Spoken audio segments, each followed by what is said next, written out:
عشاء کے وقت اس کے بھائی واپس آ گئے تو روتے روتے آئے، کیا بہانہ کر کے کہ روتے آئیں گے تو ہمارا باپ مان جائے گا کہ یوسف علیہ السلام کو ایک بھیڑیا کھا گیا ہے۔ نحمدہ و نصلی علی رسولہ الکریم، اما بعد فاعوذ باللہ من الشیطان الرجیم، بسم اللہ الرحمن الرحیم۔ آج تیسرا نشست ہے یوسف علیہ السلام کے بارے میں۔ دعا کرتا ہوں کہ اللہ تعالیٰ صحیح میں نے گفتگو کرنے کی توفیق دے، آمین۔ سامعین اکرام، بھائی کنویں میں ڈال کر آ گئے تو روتے روتے عشاء کے ٹائم واپس آئے تو رونے لگ گئے، ابا جان ہم نے دوڑ لگا لی تھی، ہم نے ریس لگا لی تھی۔ تو حضرت یوسف علیہ السلام کو سامان کے ساتھ بٹھا دیا کہ آپ سامان کی حفاظت کریں، آپ سامان کے ساتھ بیٹھے۔ تو ہم ریس لگا کر واپس آئے تو یوسف علیہ السلام کو بھیڑیا کھا گیا تھا۔ واپس آئے تو یوسف علیہ السلام کو بھیڑیا کھا گیا تھا۔ ابا جان یعقوب علیہ السلام نبی تھے، سمجھدار تھے، وہ سمجھ گئے جب بھیڑیا کھاتا ہے تو پہلے زخمی کرتا ہے، پھر کپڑے چیر پار کرتا ہے، کپڑے پھاڑتا ہے، یہ بہانے کے ساتھ کہ ابا جان کو یقین آ جائے۔ یوسف علیہ السلام کی قمیص پر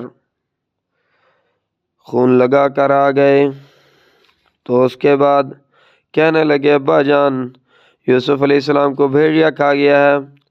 ابا جان کہتے ہیں بیٹا تم مجھے ایسے بتا رہے ہو، یوسف علیہ السلام کو بھیڑیا نہیں کھایا۔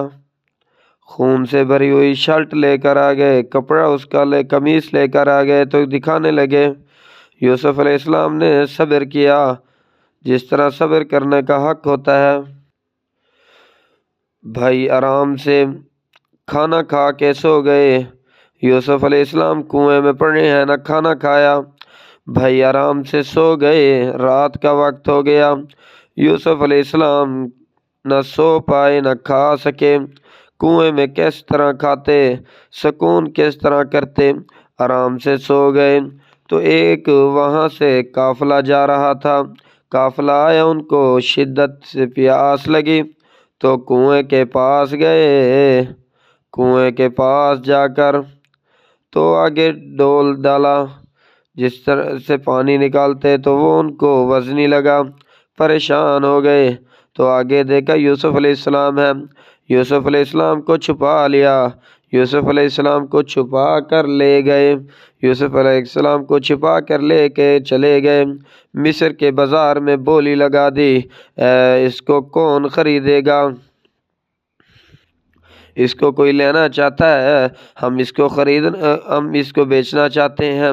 ایک مزید مصر اس کو خرید لیا اس نے چند درہموں میں۔ ان کو کیا پتہ تھا جو بیچنے والے کہ وہ کون سا بچہ ہے، کون سا لڑکا ہے، اس کے کون سا مقام ہے۔ سونا سا بچہ تھا۔ یوسف علیہ السلام کو اللہ تعالیٰ نے حسن بھی بہت دیا تھا، بہت حسن و جمیل تھے اللہ والے ہو۔ پھر عزیز مصر لے گئے تو اپنے گھر محل میں لے کر گئے، اپنی بیوی کو کہہ دیا اس کی آپ نے عزت کرنی ہے، اس کا آپ نے خیال رکھنا ہے، اس کا آپ نے احترام کرنا ہے۔ یوسف علیہ السلام کو محل میں لے گئے تو بھائیوں نے کوئی کسر نہ چھوڑی، اس کو جس کے ساتھ اللہ ہو اس کی دنیا خلاف ہو جائے، اس کے دنیا مارنے لگ جائے کہ یہ چلا جائے اس دنیا سے، اس کا کوئی والی ونگا نہیں کر سکتا۔ سانوں بھی اس طرح دا یقین اللہ تعالیٰ تے ہونا چاہیے، اللہ سانوں بھی وقت دا گورنر بنا سکتا ہے۔ دعا کردا کہ اللہ تعالیٰ جو کچھ بیان کیتا ہے سانوں بھی یعقوب علیہ السلام دی طرح ازمائشاں نے تا صبر کرنے دی توفیق عطا فرمائے۔ وآخر دعوانا الحمدللہ رب العالمین۔